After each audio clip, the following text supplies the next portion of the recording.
Subscribe to Adda 247 YouTube channel and press the bell icon for all the updates on latest videos.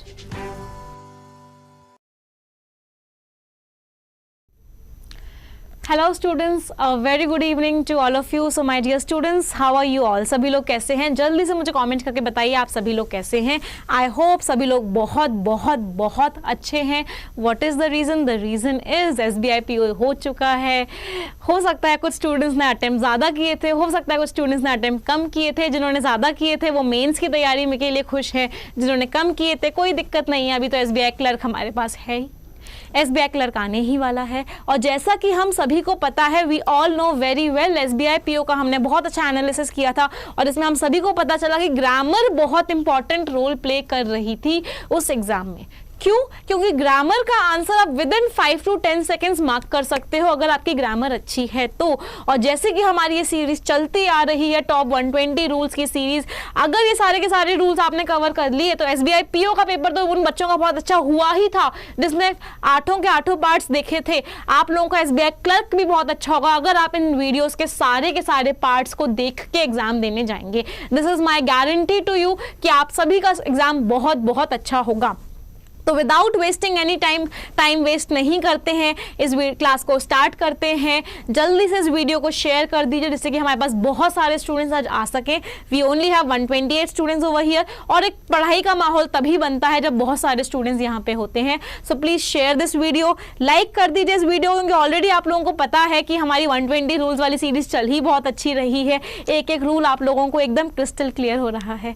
Yes Shambhulal, एकदम English बहुत easy. English easy लगा क्यों आप लोगों को? English बहुत ईजी था. अगर आपने देखा हो 7 से 8 question, 7 to 8 question in the exam, her shift की मैं बात करूं, इन्हीं टॉप 120 रूल्स से आए थे. बहुत सारे स्टूडेंट्स ने मेरे को टेलीग्राम पे मैसेज भी किया, मैम आपने जो टॉप 120 रूल्स में पढ़ाया था वही आया, and they were very very happy. तो क्वेश्चन पेपर सभी का अच्छा हुआ. Thank you Amardeep for sharing the video. Thank you Amardeep, आपने वीडियो को शेयर कर दिया है. जल्दी से बाकी स्टूडेंट्स भी शेयर कर दीजिए जिससे कि मैं उन्हें भी थैंक यू बोल सकूं और फिर हम क्लास को स्टार्ट करते हैं. Thank you Harnish, thank you Shambhulal, thank you Pragati. हाँ, नो सूनर वाला क्वेश्चन आया था, कंचन वर्मा बोल रही है SBI PO में नो सूनर. मैंने बताया था नो सूनर के साथ देन लगता है. Thank you Amardeep. चलिए अब क्लास को हम स्टार्ट करते हैं. Let us start the class now. Rule number 51 की हम बात करेंगे. 50 रूल्स, टॉप 50 रूल्स हम कर चुके हैं. Now we are on rule number 51. Rule number 51 पर अब हम हैं. चलिए इस रूल की हम बात करते हैं. ये रूल भी लोगों को बहुत डराता है. क्यों डराता है? क्योंकि बच्चों को पता ही नहीं होता है ये क्या रूल है. एरर डिटेक्शन में आपको देखने को मिलेगा. Thank you Kanchan for sharing the video. मैंने एक बात लिखी, मैंने एक वर्ड लिखा अ नंबर ऑफ, और मैंने एक फ्रेज लिखा, इनफैक्ट वर्ड तो नहीं है, the number of. Can any student of you, आप में से क्या कोई भी बच्चा मुझे बता सकता है कि इस अ नंबर ऑफ और इस द नंबर ऑफ में क्या डिफरेंस है? What is the difference? Grammar के पॉइंट ऑफ व्यू से इन दोनों के दोनों फ्रेजेस में क्या डिफरेंस है? चॉकलेट वाला क्वेश्चन है ये, उसको चॉकलेट मिल जाएगी हमारी तरफ से कि क्या क्या क्या डिफरेंस है. कोई भी बच्चा मुझे बता सकता है? एनीवन? अ नंबर ऑफ के आगे कंप्यूटर से कोई भी मार्कर नहीं चल रहा है. अ नंबर ऑफ के आगे, अ नंबर ऑफ के आगे आप हमेशा और हमेशा याद रखना, हमेशा और हमेशा इन दोनों के आगे आप प्लूरल नाउन लगाओगे. इन दोनों के आगे हमेशा और हमेशा प्लूरल नाउन लगेगा. बट वर्ब गड़बड़ कर देती है. वर्ब गड़बड़ क्या कर देती है? यहाँ पे तो प्लूरल वर्ब आती है बट यहाँ वाले केस में you use a singular verb. आप यहाँ वाले केस में सिंगुलर वर्ब यूज करते हो. A number of is followed by plural noun and plural verb, whereas the number of is followed by plural noun but a singular verb. कैसे? क्यों होता है भाई ऐसा? ग्रामर के पीछे लॉजिक तो होना चाहिए. हाँ एकदम लॉजिक है. कंप्यूटर जल्दी से मार्कर दे दीजिए, कोई भी मार्कर नहीं चल रहा है. लॉजिक तो होना चाहिए. हाँ जी एकदम लॉजिक है. मैंने एक सेंटेंस लिखा, a number of students dash waiting here मैं तो मेरा पढ़ाने का तरीका fill in the blank mode में है, क्योंकि फिल इन द ब्लैंक्स की हेल्प से एकदम डायरेक्ट दिमाग में आप लोगों के बाद वो सेट हो जाती है, फिर एरर डिटेक्शन आप आराम से कर सकते हो। So a number of students dash waiting here, मैंने एक सेंटेंस ये लिखा है और दूसरा सेंटेंस मैंने ये लिखा है the number of students dash 50। अब आप अगर इन दोनों के दोनों थैंक यू कंप्यूटर जी, अगर आप इन दोनों के दोनों सेंटेंसेस को देखोगे, अ number of students, a number of, noun दोनों के आगे प्लूरल है, नाउन दोनों के आगे प्लूरल है, लेकिन इस वाले सेंटेंस में आर आएगा और इस वाले सेंटेंस में हमारा इज आएगा। The number of students are waiting here and the number of students is 50। Dheeraj, Harshit, एकदम सही answer. A number of is followed by a plural noun, plural countable noun and a plural verb, whereas the number of is followed by plural noun but a singular verb। सभी को समझ में आया ये rule? Note भी करते हुए चलिएगा, क्योंकि अभी भी बहुत से स्टूडेंट से मैंने बात की थी जब SBI PO से पहले, उन्होंने मुझे बोला था कि मैम हमने वीडियो तो देख ली बट नोट नहीं किया था तो हमें याद नहीं रहा। इसीलिए बहुत बार बोल रही हूँ, नोट करते हुए चलिएगा। अभी नोट नहीं कर पा रहे तो रात को दोबारा वीडियो को देख के नोट कर लेना, स्टॉप कर करके, बट नोट जरूर करना। Sohit is asking me how are you ma'am? I am great, मैं बहुत अच्छी हूँ, बहुत बढ़िया हूँ। चलिए आगे बढ़े, ये नोट कर लिया सभी स्टूडेंट्स, सारे के सारे स्टूडेंट्स ने नोट कर लिया। Let us move ahead. अब हम आगे बढ़ते हैं रूल नंबर 52 पर, हम जल्दी से आ जाते हैं और उसको समझने की कोशिश करते हैं। Let's see what does rule number 52 says. Rule number 52 क्या कहता है, एक बार देखते हैं। मैंने एक सेंटेंस लिखा, मुझे बताइएगा कि उस सेंटेंस में क्या गड़बड़। Thank you Swarna Kumari for sharing the video, thank you very much. Thank you Ravi also for sharing the video. अच्छा, नोट करते रहते हैं हर्षित, ग्रेट। मैंने एक सेंटेंस लिखा, It is time you work hard। मैंने आपको इसके 4 ऑप्शंस दिए। फ्रेज रिप्लेसमेंट का क्वेश्चन मैं दे रही हूं आप लोगों को। आपको इस पार्ट को मैंने बोल्ड में कर दिया। आपने देखा भी होगा SBI PO में भी ये चीज आई थी, बोल्ड में पार्ट मैंने कर दिया, इस पार्ट को मैंने बोल्ड में कर दिया। अब आपको बताना है कि आप इस बोल्ड वाले पार्ट को किस से रिप्लेस करोगे। मैंने लिखा यू shall work hard, मैंने लिखा you worked hard, मैंने लिखा you should work hard, मैंने लिखा no correction required, कोई भी करेक्शन रिक्वायर्ड नहीं है। जल्दी से मुझे स्टूडेंट्स इस क्वेश्चन का आंसर बता दीजिए। इस क्वेश्चन का आंसर बता दिया मतलब आपको ये रूल समझ में आ गया। क्या होगा? Shweta Mehta is saying worked hard होगा। Thank you Rashmi Gupta, Ravi, Vidya Shaw, Akshay Kumar for sharing the videos. क्या होगा? It is time you worked hard. बहुत बहुत बहुत इंपॉर्टेंट रूल। रूल क्या कहता है? What does this rule says? ये रूल कहता है जब भी हमारे पास ऐसे वर्ड्स होते हैं, इट इज टाइम, हमारे पास होता है इट इज हाई टाइम, जब भी हमारे पास ऐसे फ्रेजेस होते हैं, जब भी ऐसे फ्रेजेस होते हैं, 2 कंडीशंस एग्जिस्ट करती हैं। 2 कंडीशंस एग्जिस्ट करती हैं। दोनों कंडीशंस को एक एक करके डिस्कस करते हैं। पहली कंडीशन जो एग्जिस्ट करती है वो मैं यहां नोट करूंगी। आपने ये नोट कर लिया? इस क्वेश्चन को रब कर दूं? चलिए इस क्वेश्चन को मैं रब कर देती हूं। 2 कंडीशंस की हम बात करेंगे it is time, it is high time वाले स्टेटमेंट्स में। पहली कंडीशन ये है कि इनके आगे या तो 2 + V1 लगा दो, या तो इन वर्ड्स के आगे आप क्या यूज करो, यू यूज 2 + V1।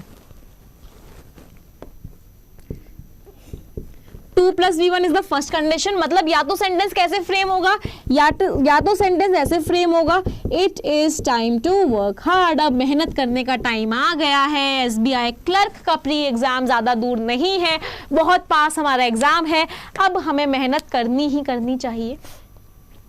दूसरी चीज, this was condition number 1। Condition number 2 क्या कहती है कि अगर इस फ्रेज के बाद डायरेक्टली सब्जेक्ट आ जाता है अगर इस फ्रेज के बाद डायरेक्टली सब्जेक्ट आ जाता है, सब्जेक्ट आ जाता है का क्या मतलब है, जिसके बारे में हम बात कर रहे हैं, you, he, she, Ram, Shyam, Balram, कोई भी सब्जेक्ट आ जाता है तो आप उसके आगे क्या लगाते हो, आप उसके आगे V2 लगाते हो और V1 नहीं लगाते।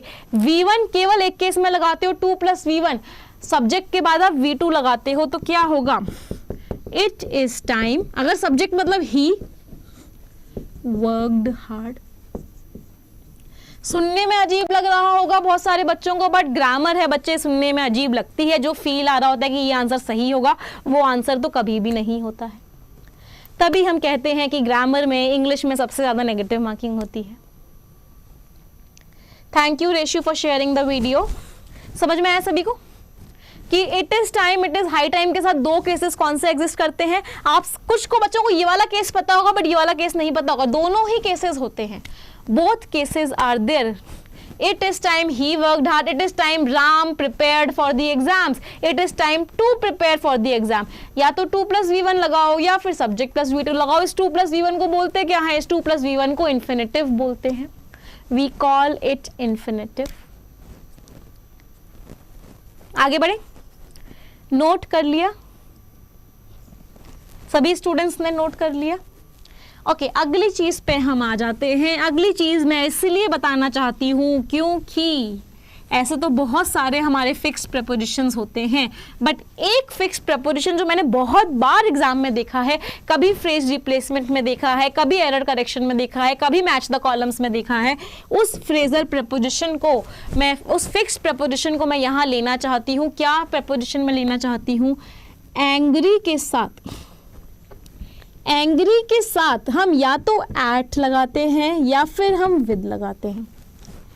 एंग्री के साथ या तो हम एट लगाते हैं या फिर हम विद लगाते हैं। माय क्वेश्चन इज, एंग्री के साथ एट कब लगाते हैं और एंग्री के साथ विद कब लगाते हैं। मैंने एक सेंटेंस लिखा, I am angry at Shyam because he did not went to the class. Multiple, this is a question, ये मैंने आपको क्वेश्चन दिया है, tell me the error in this sentence. इस सेंटेंस में एरर क्या है जल्दी से मुझे बताइए। फिक्स्ड प्रेपोजिशन का जितने भी बच्चों को पीडीएफ चाहिए, टेलीग्राम ग्रुप पे मैं फिक्स्ड प्रेपोजिशन का पीडीएफ शेयर कर दूंगी। English with Nimisha Bansal Telegram group का नाम है, उस केस उसमें मैं कर दूंगी। क्वेश्चन में मुझे एरर बताइए, मल्टीपल एरर का ये क्वेश्चन है। This is a question of multiple error. आप सिर्फ एक एरर बता रहे हैं, there are 2 errors in this sentence. गड़बड़ हम यही कर देते हैं। क्या आएगा, पहली एरर क्या है, पहली एरर है एंग्री विद समवन। जब भी हम किसी लिविंग थिंग की बात करते हैं, जब भी हम किसी पर्सन की बात करते हैं, हम वहां पे क्या लगाते हैं, विद लगाते हैं। चलिए पहली एरर तो ये है। दूसरी एरर बताइए मुझे। अभी तक मतलब आप लोग एकदम इमोशंस में बह गए कि मैम तो एंग्री पढ़ा रही हैं तो इसी में एरर होगी, कोई और एरर नहीं होगी। जल्दी से मुझे दूसरी एरर बताइए। दूसरी एरर मुझे दीपू कुमार ने बताई है, डिड नॉट वेंट नहीं होगा, डिड नॉट गोट होगा, क्योंकि डिड के साथ हमेशा V1 आता है। मतलब ऐसा क्वेश्चन पिछली बार SBI PO के प्री में पूछा गया था, SBI क्लर्क के मेंस में पूछा गया था कि डिड के साथ V1 वाला एरर था। डिड के साथ V2 कभी भी नहीं आता, डिड के साथ हमेशा क्या आता है, डिड के साथ V1 आता है, V2 नहीं आता। तो एंग्री एट समथिंग, आप किसी चीज पर एंग्री होते हो, you are angry at his behaviour, but you are angry with a person. आप किसी इंसान पर गुस्सा होते हो और किसी चीज पे angry at something and angry with a person. अब सभी लोग बता रहे हैं डिडंट। अच्छा, आकाश कह रहे हैं मैम पहले मैंने बताया था डिड वाला एरर। अच्छी बात है आकाश, आपने पहले बताया था, great.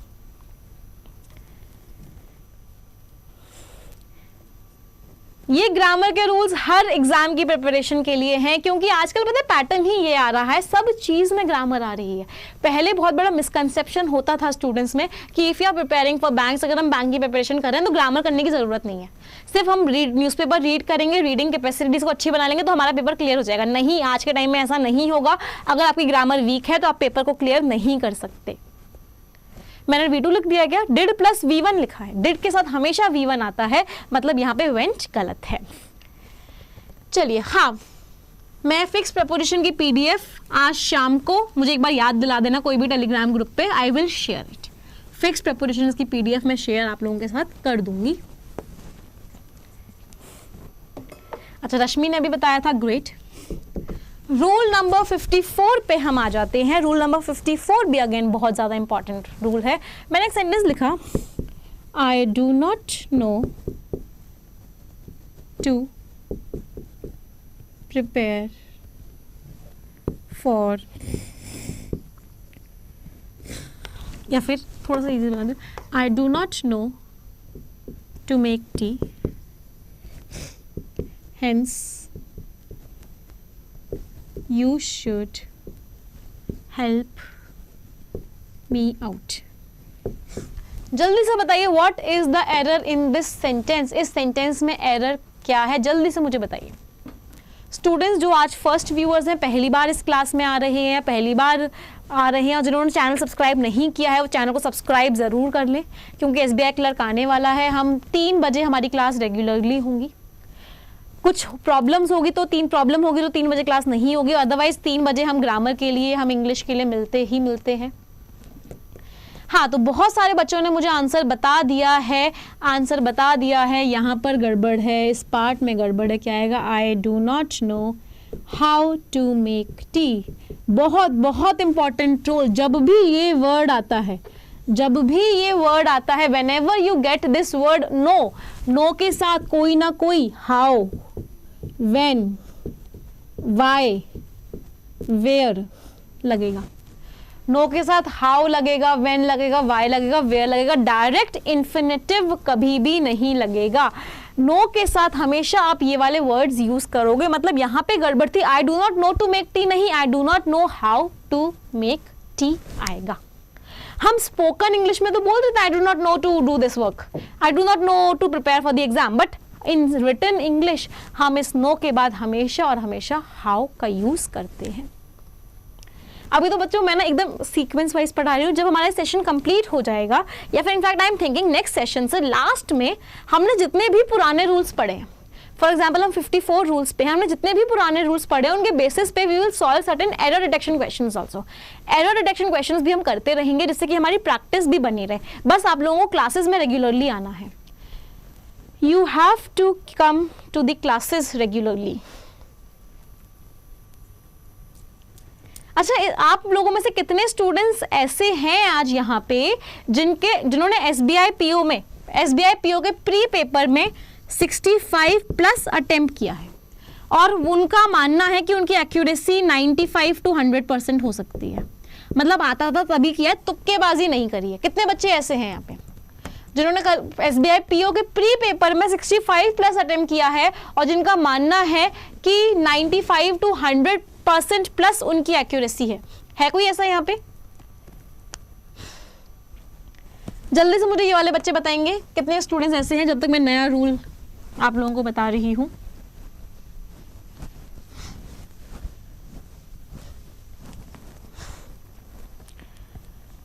Okay, Rashmi Gupta is here. बहुत सारे स्टूडेंट्स हमारे पास ऐसे हैं जिन्होंने इतनी एक्यूरेसी के साथ इतने क्वेश्चंस अटेम्प्ट किए हैं। हाँ, अगर आपने 60 मतलब जो कट ऑफ है, जो एक्सपेक्टेड कट ऑफ है, आप लोगों को पता होगा SBI POP की कितनी एक्सपेक्टेड कट ऑफ है, 58 प्लस ही हम इसे मान सकते हैं। 58 to 62 लाइक करेगी। ये मैं जनरल कैटेगरी के लिए बात कर रही हूँ। तो ये सारे के सारे बच्चे मेंस की तैयारी करना स्टार्ट कर देंगे। मेंस में मुश्किल से 1 महीना होगा, ज़्यादा टाइम नहीं है। SBI प्री का पेपर इजी आया था, तो लग रहा है कि मेंस का पेपर बहुत ज़्यादा डिफिकल्ट आएगा। तो ये सारे के सारे बच्चे बिल्कुल भी टाइम वेस्ट नहीं करेंगे, बिल्कुल प्रिपरेशन करना स्टार्ट कर देंगे। मेंस की एकदम जम के प्रिपरेशन करना स्टार्ट कर देंगे, बिल्कुल भी अपना टाइम वेस्ट नहीं करेंगे। अच्छा चलिए, धीरज सिंह ने 67 किया। हाँ, 65 प्लस अगर किसी ने किया है तो उसको मेंस की तैयारी करना स्टार्ट कर देना चाहिए।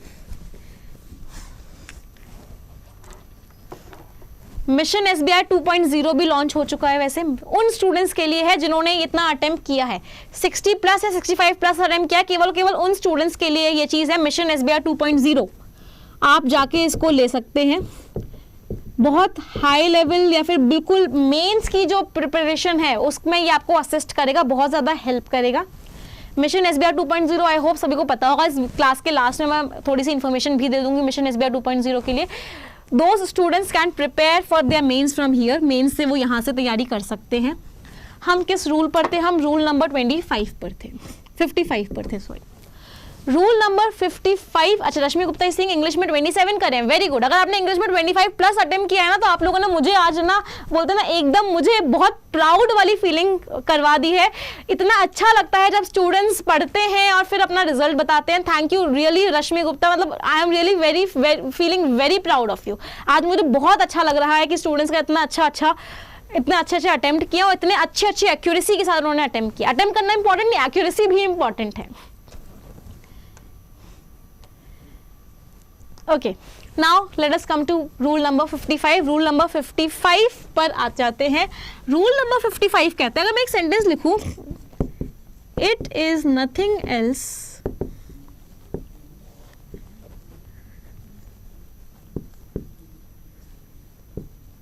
But mere foolishness।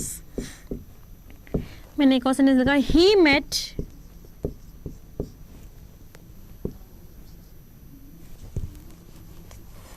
या पहले इसी सेंटेंस को बताइए, फिर इसको हम अगले सेंटेंस में करेंगे। जल्दी से मुझे बताइए इस सेंटेंस में क्या गड़बड़ है?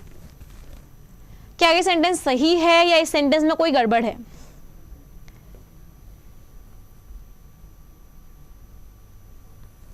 What is the error in this sentence? इस सेंटेंस में एरर क्या है? एक और सेंटेंस अगर मैंने लिखा, he met no other person but Ram। क्या ये दोनों सेंटेंस मैंने सही लिखे हैं या इन दोनों की दोनों में ही गड़बड़ है? हाँ, SBI क्लर्क से पहले हमारे 120 रूल्स कवर हो जाएंगे। दैट इज माय रिस्पॉन्सिबिलिटी, मेरी रिस्पॉन्सिबिलिटी है। SBI क्लर्क के प्री एग्जाम से पहले मैं इन 120 रूल्स को एकदम कंप्लीट करवाऊंगी। ये सेंटेंस सही है बट ये सेंटेंस हमारा गलत है।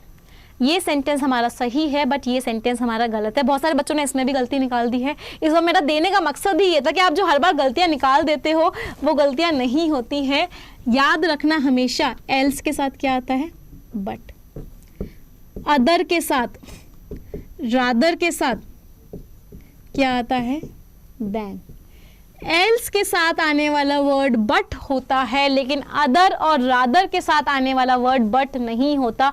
अदर और रादर के साथ आने वाला वर्ड क्या होता है? देन होता है। तो यहाँ पे बट नहीं आएगा, यहाँ पे क्या आएगा? देन आएगा। इट इज नथिंग एल्स, कुछ भी नहीं था। क्या थी? फुलिशनेस थी, पागलपन था।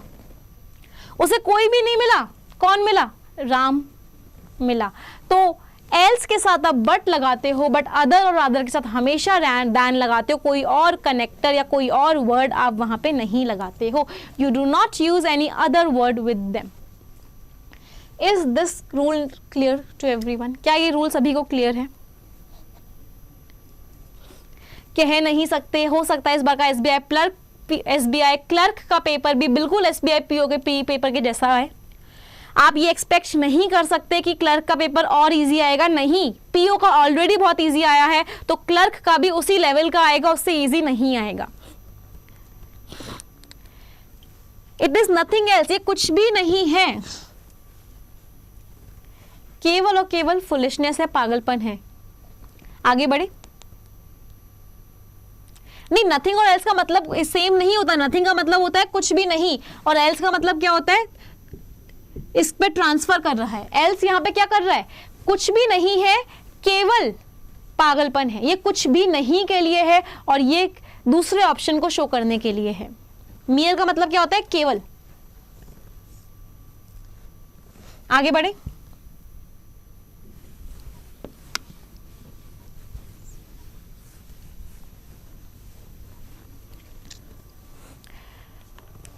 हाँ, नथिंग और एल्स हमारा एक साथ आ सकता है, कोई भी गड़बड़ नहीं होती है। नथिंग और एल्स में कोई भी ग्रामेटिकल एरर नहीं है। फॉर एग्जाम्पल, आप कुछ बच्चे मेरे को बोल रहे हैं कि नथिंग और एल्स का मीनिंग सेम होता है।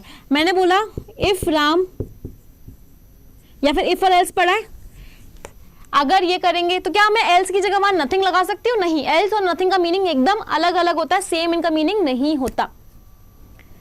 अगले रूल पे आ जाते हैं, rule number 56। Let's see what does rule number 56 says. Rule number 56, मैं एक सेंटेंस लिख रही हूं, मुझे बताना क्या गड़बड़ है। These type of articles are sold in the market. What is the error in this sentence? अच्छा, सौरभ इस थिंग मैं इसकी सारी सीरीज देख लिया हूँ। थैंक यू सौरभ, अगर आपने सारी सीरीज देख ली है तो आपको बहुत अच्छा भी लगा होगा। अब आप एरर डिटेक्शन क्वेश्चन आराम से कर पाओगे। हे भगवान, मैम की ड्रेस मतलब बच्चे, मतलब ग्रामर से कोई लेना देना नहीं है आप लोगों को लगता है। ग्रामर चाहे हो या ना हो, एरर्स पता चले या ना पता चले, रूल समझ में आए या ना आए, ये जरूर देखना है कि आज मैम की ड्रेस कैसी लग रही है। इसका मुझे बताइए, इसमें क्या गड़बड़ है? सुधर जाओ, पेपर आने वाला है। You only have 15 to 20 days in clerk, ज्यादा टाइम नहीं है, जल्दी से इसको करवा लीजिए। इसको करिए, बताइए क्या गड़बड़ है? What is the mistake? यहाँ पे देखो मिस्टेक क्या है। अब मुझे बहुत सारे बच्चे बोल रहे हैं, ध्यान से समझना इस कंसेप्ट को। बहुत सारे बच्चे मुझे क्या बोल रहे हैं कि मैम इस टाइप को क्या कर दो, इस टाइप को टाइप्स कर दो। स्टूडेंट्स क्या बोल रहे हैं मुझे कि मैम इस टाइप को टाइप्स कर दो। लेकिन जैसे ही मैंने टाइप को टाइप्स कर दिया, सेंटेंस का मीनिंग चेंज हो गया।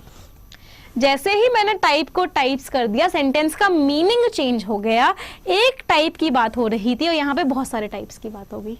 हमें सेंटेंस का मीनिंग चेंज नहीं करना है। We do not have to change the meaning of the sentence. इसका मतलब यहाँ पे मल्टीपल एरर्स है। मल्टीपल एरर्स दो कौन कौन सी एरर्स हैं? दीज को मुझे दिस करना पड़ेगा और इस आर को मुझे इस करना पड़ेगा। This type of articles is sold in the market। हो सकता है बहुत सारे स्टूडेंट्स को कुछ ना कुछ गड़बड़ लग रही हो कि आर्टिकल्स लिखा हुआ है और आर लग जाएगा। कुछ तो गड़बड़ है, दया ढूंढ के निकालो क्या गड़बड़ है। गड़बड़ यही है, यहाँ पे आर्टिकल्स की बात नहीं हो रही है, यहाँ पे जो बात हो रही है वो टाइप की बात हो रही है। टाइप यहाँ पे मेन सब्जेक्ट है, तो टाइप यहाँ पे मेन सब्जेक्ट है, तो जो यहाँ पे वर्ब आएगी वो इज आएगी, आर नहीं आएगी।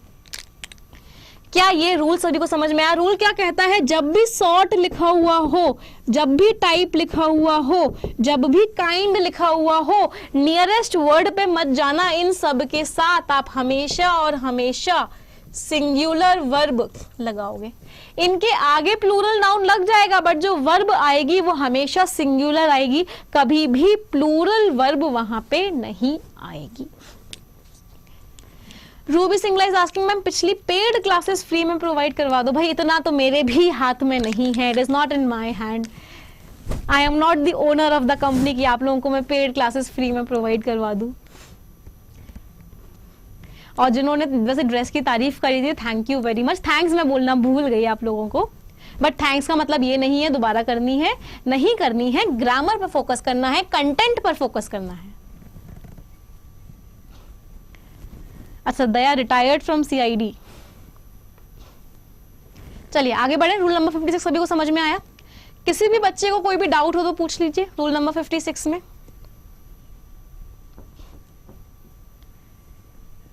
नहीं है? चलिए आगे बढ़ते हैं। रूल नंबर 57 पर अब हम आ जाते हैं। Let's move to rule number 57 now.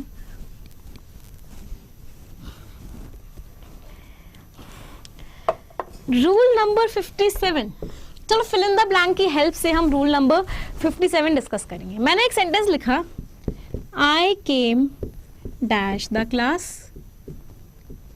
और एक सेंटेंस मैंने लिखा, I am dash the class. मैंने आपको दो ऑप्शंस दिए, इन, इनसाइड। किस वाले में मैं इन लगाऊं और किस सेंटेंस में मैं इनसाइड लगाऊं? जल्दी से बताइए, किस सेंटेंस में इन आएगा और किस सेंटेंस में इनसाइड आएगा? जल्दी से बताइए। जिन बच्चों ने लाइक नहीं किया है, 548 व्यूअर्स हैं लेकिन लाइक केवल 248 हैं, 248 है। Students please like the video, share कर दो यार। क्या आंसर होगा? जल्दी से बताइए। सलोनी सेइंग इसमें इज इन होगा, इसमें इनसाइड होगा क्या? बाकी लोगों का भी आंसर यही है?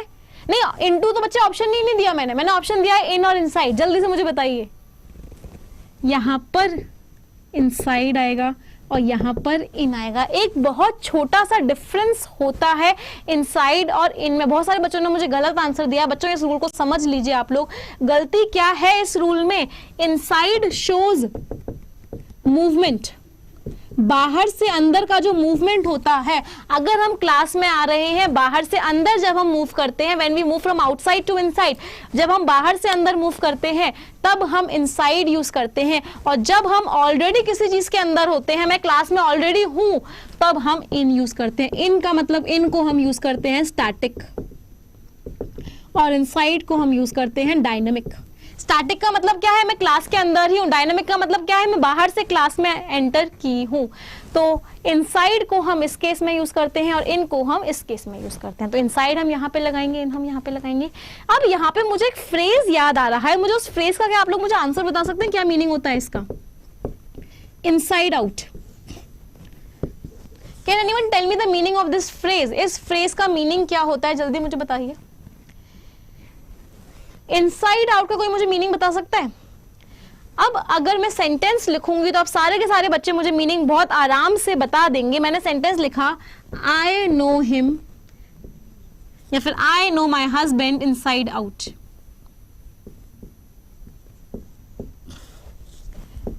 पढ़ाते पढ़ाते मुझे मेरे हस्बैंड की याद आ गई। आप कोई बच्चा मुझे मीनिंग बता सकता है इनसाइड आउट का मीनिंग क्या होता है? Can anyone tell me the meaning of inside out now? Inside out का मीनिंग क्या होता है? Inside out का मीनिंग होता है पूरी तरीके से जान लेना। जब आप किसी इंसान को पूरी तरीके से जान लेते हो, पूरी अच्छी तरीके से, कि वो किस सिचुएशन में कैसा रिएक्ट करेगा, क्या बोलेगा, क्या उसके मन में चलता है, क्या चल रहा है, वो कैसा है, उसका नेचर कैसा है, जब आप उसको पूरी तरीके से जान लेते हो तब आप ये फ्रेज यूज करते हो, इनसाइड आउट। हाँ, डीपली जान लेना, कंप्लीटली जान लेना, थॉरोली जान लेना, right, to know each and everything. कुछ बच्चों को लग रहा है मैम ऐसा हो सकता है क्या? कभी कोई वाइफ किसी हस्बैंड को पूरी तरीके से जान सकती है? क्यों नहीं जान सकती? जान सकती है, क्यों नहीं जान सकती? अब इनसाइड आउट का एक मीनिंग और होता है। कोई बता सकता है कि इनसाइड आउट का एक मीनिंग और क्या होता है? इनसाइड आउट का एक मीनिंग और होता है, और मैं चाहती हूं कि आप लोग मुझे आंसर बताएं कि इनसाइड आउट का एक मीनिंग और क्या होता है। इनसाइड आउट का एक मीनिंग होता है, अगर मैं बोलूं he is wearing the shirt inside out, now can anyone tell me the meaning? ये लिटरल मीनिंग है, he is wearing the shirt inside out. इस सेंटेंस का मीनिंग क्या है? मतलब उल्टा पहन लेना। किसी चीज को उल्टा पहन लेना भी इनसाइड आउट का मीनिंग होता है। अगर आपने गलती से किसी चीज को उल्टा पहन लिया है तो दैट मीन्स इनसाइड आउट। हाँ, अंदर का पार्ट बाहर की तरफ, बाहर की चीज अंदर की तरफ, that is inside out. Inside out के दो मीनिंग्स होते हैं। समझ में आ गया सभी को? रूल नंबर 58 पर आगे बढ़े। Shall we move ahead? हाँ, the cloth is inside out, एकदम सही। Wearing dress in opposite manner, एकदम सही, एकदम सही, वेरी गुड। चलिए आगे बढ़ते हैं। रूल नंबर 58 पर अब हम आ जाते हैं।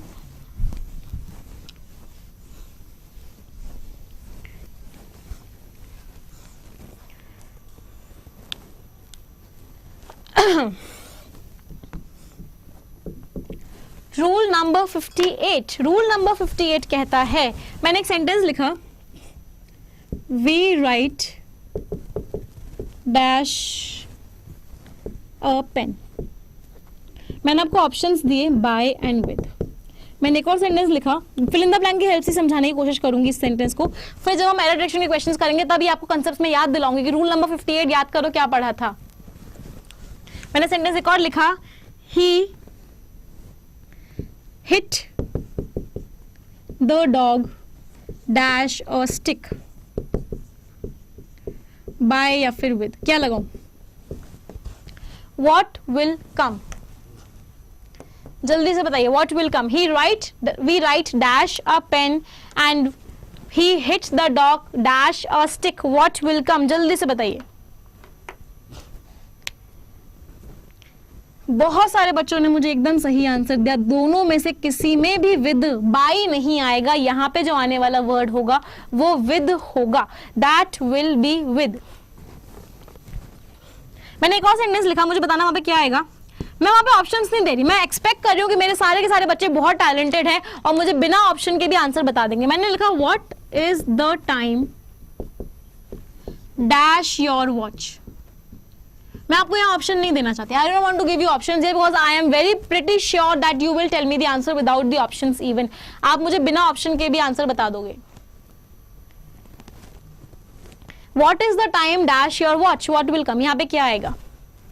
In your watch? In लिखूं? कोई बच्चा मुझे in बोल रहा है? On your watch? At your watch? नहीं. What will come? What is the time by your watch? ये एक exception है. तो रूल क्या था? What was the rule? The rule was कि with को आप नॉन लिविंग थिंग्स के साथ यूज करते हो। जब नॉन लिविंग थिंग कोई एजेंट का काम करती है उस केस में आप विद यूज करते हो, और बाय को कब यूज करते हो? जब लिविंग थिंग कोई एजेंट का काम करती है। जब लिविंग थिंग कोई एजेंट का काम करती है उस केस में आप बाय यूज करते हो। जब नॉन लिविंग थिंग कोई एजेंट का काम यूज करती है उस केस में आप विद यूज करते हो, क्योंकि पेन और स्टिक यहाँ पे नॉन लिविंग थिंग्स हैं। मैंने यहाँ पे क्या लगाया? विद लगाया। मैंने एक और एग्जांपल लिया, लिविंग थिंग का भी एग्जांपल लिया। मैंने सेंटेंस लिखा this is done dash Ram. अब क्योंकि यहाँ पे एजेंट का काम राम ने वो काम किया, राम लिविंग थिंग है, तो यहाँ पर विद नहीं आएगा। यहाँ पे क्या आएगा? This is done by Ram. तो जब भी हम लिविंग थिंग की बात करेंगे हम बाय लगाएंगे, हम नॉन लिविंग थिंग की बात करेंगे हम विद लगाएंगे। कोई डाउट किसी को यहाँ पे? बट एक एक्सेप्शन क्या है? एक्सेप्शन ये है कि जब भी वॉच की बात करते हैं हम कभी भी नहीं बोलते कि what is the time in your watch. आप वॉच के अंदर टाइम नहीं ढूंढ रहे, आप क्या बोलते हो? वॉच के अकॉर्डिंग टाइम क्या है, वॉच आपको क्या टाइम बता रही है। तो वॉच वाला एक एक्सेप्शन है जहां पे हम नॉन लिविंग थिंग के साथ भी बाय लगाते हैं, बट इन जनरल केसेस हम नॉन लिविंग थिंग के साथ विद लगाते हैं और लिविंग थिंग के साथ हम बाय लगाते हैं। कोई भी डाउट? हाँ बेटा, सारे रूल्स क्लर्क से पहले हो जाएंगे, do not worry at all, बिल्कुल भी टेंशन मत लीजिए। रूल नंबर 58 सभी को समझ में आया? वॉच में बाय वाला एक एक्सेप्शन है, वॉच में बाय वाला एक एक्सेप्शन है। क्लियर? रूल नंबर 59 पे आ जाए। नेहा सिंह मैम, आपकी इंग्लिश की वीडियोस देख के इंग्लिश समझ में आ रही है, इंग्लिश से प्यार हो रहा है। English is a very very मतलब इंटरेस्टिंग सब्जेक्ट। इंग्लिश बहुत अच्छा सब्जेक्ट है, बहुत प्यारा सब्जेक्ट है। अगर इसको एकदम इंटरेस्ट के साथ पढ़ोगे तो आपको बहुत सारे मार्क्स दिला देगा, बहुत सारी अच्छी आपकी रैंक ले आएगा और आपको पढ़ने में बहुत ज़्यादा मज़ा भी आएगा। इंग्लिश के लिए बहुत अच्छा सब्जेक्ट है इंग्लिश। अब हम आ जाते हैं अपने लास्ट रूल पे, या फिर चलिए आज, हाँ, रूल नंबर 59 की हम बात कर रहे थे। आज की क्लास का आखिरी रूल जो हम डिस्कस करने वाले हैं, let us discuss this rule. इस रूल को हम डिस्कस करते हैं। एंड मुझे 100% पता है आप लोग मुझे गलत आंसर दोगे इस सेंटेंस का। मैं मतलब पहले से ही आप लोगों को बता के चल रही हूँ कि ये जो मैं सेंटेंस लिखने वाली हूँ 100% मतलब कोई भी बच्चा मुझे सही आंसर नहीं देगा। मैंने सेंटेंस लिखा लेकिन मैंने ऐसा बोल दिया तो आपको जो आंसर लग रहा होगा वो तो बताओगे ही नहीं, उसको उल्टा बताओगे। मैंने एक सेंटेंस लिखा माई, इसलिए मैं ऑप्शन ही नहीं दे रही आपको। My exams start dash Monday. क्या आंसर लिखूं? My exams start dash Monday. From Monday या फिर ऑन मंडे, क्या होगा? चलिए, Manoranjan is saying I will give the right answer. Let me see, Manoranjan सही आंसर दे सकते हैं या नहीं। My exam start dash Monday. From लगाऊं या ऑन लगाऊं? हर बच्चे को फ्रॉम लग रहा है, इसलिए सारे के सारे बच्चे क्या बोल रहे हैं? मैम हमें तो आंसर फ्रॉम लग रहा था, but the right from is the wrong, from is wrong answer. अगर आपने यहाँ पे फ्रॉम लगाया तो फ्रॉम आपका गलत है, फ्रॉम सही नहीं है। My exams start on Monday. Error question आ गया, his exams will start from Monday and he, और बड़ा बड़ा सा सेंटेंस। गड़बड़ कहाँ थी? गड़बड़ इस वाले पार्ट में थी, स्टार्ट के साथ फ्रॉम नहीं लगाते। अब स्टार्ट के साथ फ्रॉम क्यों नहीं लगाते, ये हम नेक्स्ट क्लास में डिस्कस करेंगे। We will discuss it in next class. आप लोग भी इस चीज पर रिसर्च करके चलेंगे कि स्टार्ट के साथ फ्रॉम क्यों नहीं लगाते, ऑन क्यों लगाते हैं। मैं आपको नेक्स्ट क्लास में समझाऊंगी इस चीज को, क्योंकि हमारे पास टाइम की थोड़ी सी कमी है इस समय। सारे के सारे बच्चे जिन्होंने टेलीग्राम ग्रुप ज्वाइन नहीं किया है वो कर लेंगे इंग्लिश विद निमिषा बंसल, वहां पे आपको इसका पूरा का पूरा पीडीएफ मिल जाएगा। दूसरी चीज, अब सारे के सारे स्टूडेंट्स मिशन एसबीआई के बारे में मैं आप लोगों को इन्फॉर्मेशन दे रही थी, बहुत सारे बच्चों को नहीं पता है मिशन एसबीआई 2.0 के बारे में, तो ये इन्फॉर्मेशन आप लोगों के लिए है। यहाँ पे सभी को इतना पता है, हमने मिशन एसबीआई 1.0 या फिर स्टार्टिंग बैच चलाया था, उसमें हमने बच्चों को एसबीआई के प्री की मेंस की दोनों की तैयारी करवाई थी। अब ये मिशन एसबीआई 2.0 अब केवल और केवल मेंस की तैयारी के लिए, जिन बच्चों को कॉन्फिडेंस है कि उनका प्री निकल जाएगा एसबीआई का, उन बच्चों के लिए ये एसबीआई का मेंस का इंग्लिश का बैच है, जिसमें प्रॉपर पूरा का पूरा फोकस मेंस लेवल क्वेश्चंस पे होगा, कॉन्सेप्ट्स पे होगा। तो अगर आपको कॉन्फिडेंस है अपने ऊपर कि हाँ इस बार हमारा प्री एसबीआई का निकल ही जाएगा, डेफिनेटली निकल जाएगा, then you should not waste time. आपको बिल्कुल भी टाइम वेस्ट करने की जरूरत नहीं है। हमारे पास केवल और केवल 1 महीना है मेंस एग्जाम से पहले, और हमें बिल्कुल पढ़ाई स्टार्ट कर देनी है अब। Then you should join this mission SBI 2.0 batch. सभी को पता है कहाँ से ये बैच मिलेगा। आप स्टोर, अड्डा के स्टोर पे जाएंगे, store.adda247.com पे आप जाएंगे, वहां पे आप लाइव क्लासेस पे जाएंगे, वहां पे आप मिशन एसबीआई, पुराना वाला मतलब मिशन एसबीआई 2.0 पर जाएंगे, और वहां से आप इस बैच को ले सकते हैं। 6 मंथ्स तक वैलिडिटी रहेगी, सारी की सारी वीडियोस आपके पास 6 मंथ्स तक अवेलेबल होंगी। Okay, so I am ending this session now. सभी के सभी बच्चे 2 सेंटेंसेस मेरे साथ मिलके बोलेंगे। पहला sentence, English is a very easy language. दूसरा sentence, I am very good at English. Mission SBI का लिंक भी मैं कमेंट करवा दूंगी, यहाँ पे आपको कमेंट में भी मिल जाएगा। सभी लोग मिलके बोलेंगे 1 2 3 and go. English is a very easy language, I am very good at English. Thank you everyone.